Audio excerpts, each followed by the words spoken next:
Kalau kita perhatikan, polemik nasab Ba'alwi sudah berlangsung sekitar 2 tahun. Dan hingga saat ini masih ada beberapa orang yang masih bersikukuh membela klan Ba'alwi. Mereka masih beranggapan bahwa Habaib adalah dzurriyyah Nabi, bahwa Habaib adalah cucu Nabi. Padahal mereka itu cuma dibohongi dan ditipu. Karena berdasar tes DNA, berdasar kitab nasab, dan berdasar sejarah, para Ba'alwi tidak terkonfirmasi sebagai keturunan Kanjeng Nabi. Dan kalau kita lihat juga, para pembela Ba'alwi adalah orang-orang yang bisa dikatakan tidak sejalan dengan pemerintahan yang sah. Atau mungkin mereka ini yang sejalan dengan klan Ba'alwi adalah orang-orang yang tidak pro dengan pribumi Nusantara atau tidak pro dengan Indonesia. Dan juga bisa dikatakan bahwa orang-orang yang sejalan atau sepakat dengan klan Ba'alwi atau membela klan Ba'alwi adalah orang-orang yang terafiliasi dengan organisasi-organisasi yang ada di Timur Tengah sana. Dan ini ada sebuah berita yang cukup menarik. Karena di sini beberapa waktu yang lalu sempat viral ada seorang pendeta. Seorang pendeta yang masuk Islam. Dan karena dia seorang pendeta, kemudian dia masuk Islam, orang tersebut malah justru dijadikan ustadz. Dan ini mungkin salah satu kesalahan orang Nusantara atau orang Indonesia.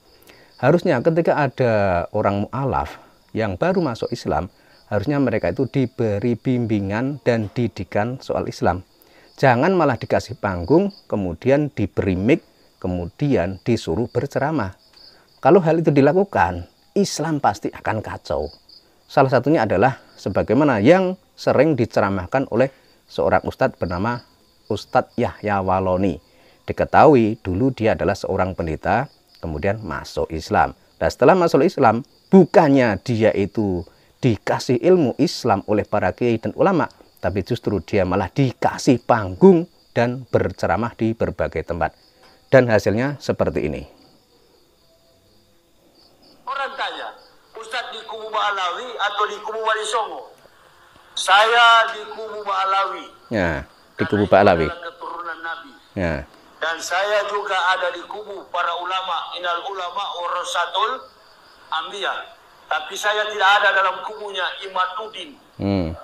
Tidak ada di kubunya Imaduddin. Saya tidak ada dalam kubunya Imaduddin. Dan silahkan Anda menilai sendiri sepak terjang Ustadz bernama Yahya Waloni. Bagaimana dia memberikan gambaran tentang Islam. Bagaimana dia sering menjelek-jelekkan soal agama yang dulu dianutnya.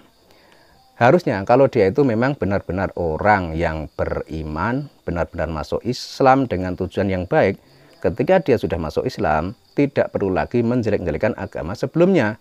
Tapi apa yang dilakukan oleh Yahya Waloni tidak seperti itu. Dia sering dalam konten-konten YouTube-nya menjelek-jelekan agama yang dulu dianutnya. Secara tidak langsung, hal ini adalah sebuah tindakan mengadu domba antar umat beragama.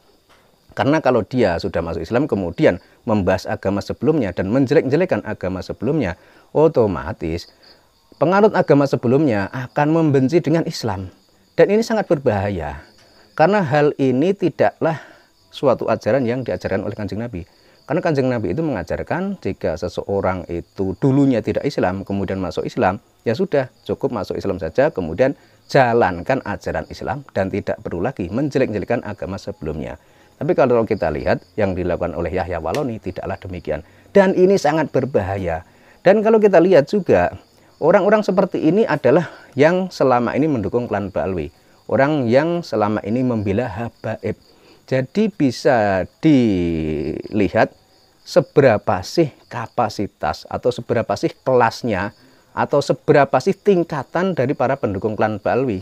Jadi seperti misalnya si Yahya Waloni ini. Jadi kelasnya orang-orang seperti itu yang selama ini membela klan Ba'alwi. Makanya kalau Anda itu para ustadz atau para kiai atau para gus atau para pejabat, agar Anda itu tidak mendapat tanggapan atau Anda itu agar tidak mendapat suatu pandangan yang negatif, agar Anda itu tidak terkesan orang yang tidak tahu ilmu pengetahuan, harusnya Anda itu tidak lagi membela klan Ba'alwi.